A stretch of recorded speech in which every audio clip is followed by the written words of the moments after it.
Hello everyone, ఈరోజు ఈ వీడియోలో ఇన్ఫ్లేషన్ గురించి తెలుసుకుందామండి. ఇన్ఫ్లేషన్ అంటే ఏంటంటే తెలుగులో ద్రవ్యోల్బణం అని అంటారు.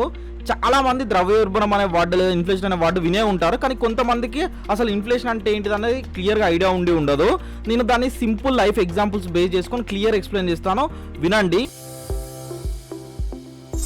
This is Sharath, let's start work on trading. మీరు ఇప్పుడు బిజీగా ఉంటే వీడియోని లైక్ చేసి ఇక్కడ 3 డాట్స్ మీద క్లిక్ చేసి సేవ్ చేసుకొని వాచ్ లెటర్లో యాడ్ చేయండి. ఫ్రీ అయినాక ఫుల్ వీడియో అనేది చూడండి. అసలు ఇన్ఫ్లేషన్ అంటే ఏంటి? ఇన్ఫ్లేషన్ అంటే ఏంటంటే ఈజీగా చెప్పాలి అంటే మనీకి ఉన్న వాల్యూ తగ్గడమే ఇన్ఫ్లేషన్ అండి, ద్రవ్యోల్బణం. సపోజ్ ఒక టైంలో ఒక 2 years బ్యాక్ 100 రూపీస్కి 5 వస్తువులు వస్తున్నాయి అనుకుందాం. ఇప్పుడు అదే 100 రూపీస్కి 3 వస్తువులే వస్తున్నాయి.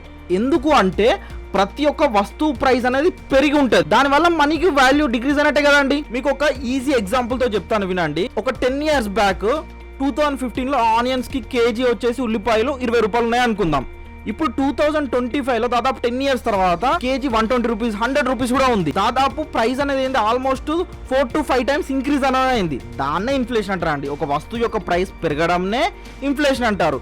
మీరు పెట్రోల్ ప్రైజెస్ అని చూసుకోండి. 10 years బ్యాక్ ఒక 50 రూపీస్ ఉన్న పెట్రోల్ ప్రైస్ ఇప్పుడు దాదాపు 130-120 రూపీస్ ఉంది. ఆ పెరిగిన ప్రైస్ నే ఇన్ఫ్లేషన్ అంటారు. ఎవ్రీడే మనం వాడే ఐటమ్స్ ఉంటాయి కదా అండి, వస్తువులు, అవి కూడా ఇన్ఫ్లేషన్ కి ఎఫెక్ట్ అనేవి అవుతాయి. మీకు ఈజీగా అర్థమయ్యేలాగా చెప్పాలంటే మీరు హైదరాబాద్ లో మేజర్ సిటీస్ లో రెంట్ ఉండే ఉంటారు. ఒక 5 years back 2 BHK 3 BHK rent ఎంత ఉంది, ఇప్పుడు చూడండి రెంట్ ఎంత ఉందో. దాదాపు చాలా ఇంక్రీజ్ అయింది కదా.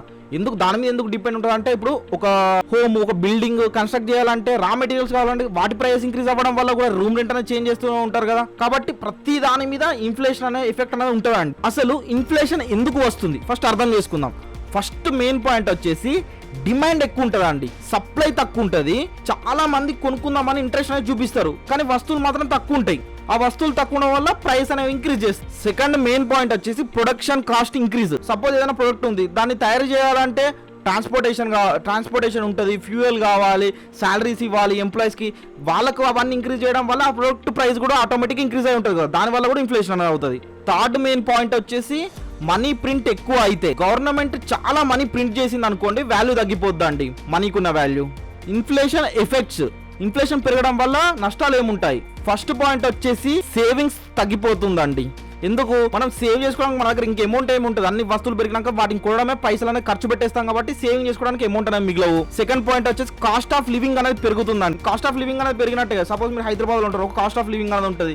బెంగళూరులో ఉంటే ఒక కాస్ట్ ఆఫ్ లివింగ్ ఉంటుంది. వస్తువుల ప్రైసులు, చుట్టూ ఉన్న ప్రైస్ అన్ని పెరిగినాయి అనుకోండి, కాస్ట్ ఆఫ్ లివింగ్ ఆటోమేటిక్గా ఇంక్రీజ్ అవుతాయి. థర్డ్ పాయింట్ వచ్చేసి శాలరీస్ పెరిగినా కూడా మంచి ఫీలింగ్ అనేది రాదండి, ఎందుకంటే ఎక్స్పెన్సెస్ కూడా పెరుగుతున్నాయి కదా. మన ఇండియాలో major sectors wise inflation percentage చూద్దామండి. ఫుడ్ అండ్ బెవరేజెస్ లో 6.02% ఉంది. హౌసింగ్ సెక్టర్ లో వచ్చేసి 2.8% ఉందండి every year. Fuel and lights sectors లో వచ్చేసి ఇన్ఫ్లేషన్ 5.45% ఉంది ఎవ్రీ ఇయర్. మన ఇండియాలో యావరేజ్ గా అన్ని సెక్టర్స్ ని తీసుకుంటే ఇన్ఫ్లేషన్ వచ్చేసి 5.22% ఉంది. అంటే మీ మనీ యొక్క వాల్యూ ఎవ్రీ ఇయర్ 5% కన్నా ఎక్కువ ఇంక్రీజ్ అవుతేనే మీ అమౌంట్ అనేది కొంచెం ప్రాఫిట్ లో లేదా ఈక్వల్ గా ఉన్నట్టు అర్థం అండి. 5% కంటే పెరగకుండా అనుకోండి, మీరు అమౌంట్ అనేది మీ కళ్ళకి కనబడుతుంది కానీ మీరు లాస్ లో ఉన్నట్టు అర్థం. ఇది మెయిన్ ఇంపార్టెంట్ అండి. ఇన్ఫ్లేషన్ ని ఎలా హ్యాండిల్ చేయాలి? ఫస్ట్ పాయింట్ వచ్చేసి సేవింగ్స్ కాకుండా ఇన్వెస్ట్ చేయండి. మీరు సేవింగ్ చేస్తే ఏమవుతుంది, సేఫ్ అండ్ సెక్యూర్ గా మీ కళ్ళ ముందే విజిబుల్ అవుతాయి. కాకపోతే ఇన్వెస్ట్ చేస్తేనే ఆ డబ్బుకున్న వాల్యూ అనేది ఇంక్రీజ్ అవుతుంది అండి. మ్యూచువల్ ఫండ్స్ కానివ్వండి, స్టాక్స్ కానివ్వండి, దేంట్లో దాన్ని ఇన్వెస్ట్ చేయండి. ఈ నాలెడ్జ్ మాత్రం మీకు లేకపోతే స్క్రీన్ మీద వాట్సాప్ నెంబర్ ఉంది, ఒకసారి టెక్స్ట్ చేయండి. మా టీం వాళ్ళు ఇన్వెస్ట్మెంట్ కి సంబంధించి, ట్రేడింగ్ కి సంబంధించి మీకు గైడ్ చేస్తారు. ఇంట్రెస్ట్ ఉంటే మా క్లాసెస్ లో జాయిన్ అవ్వండి. సెకండ్ పాయింట్ వచ్చేసి ఫినాన్షియల్ నాలెడ్జ్ ని ఇంక్రీజ్ చేసుకోండి. థర్డ్ పాయింట్ వచ్చేసి ట్రేడింగ్ అండ్ ఇన్వెస్ట్మెంట్ స్కిల్స్ ని డెవలప్ చేసుకోండి అండి. ఇన్ఫ్లేషన్ అనేది, ద్రవ్యోల్బణం అనేది సైలెంట్ గా మన మనీని తింటుందండి, కానీ మనం అవేర్నెస్ తో ప్లాన్ చేస్తే మన మనీని ప్రొటెక్ట్ చేసుకోవచ్చు, ఓన్లీ ఇన్వెస్ట్మెంట్ చేసి.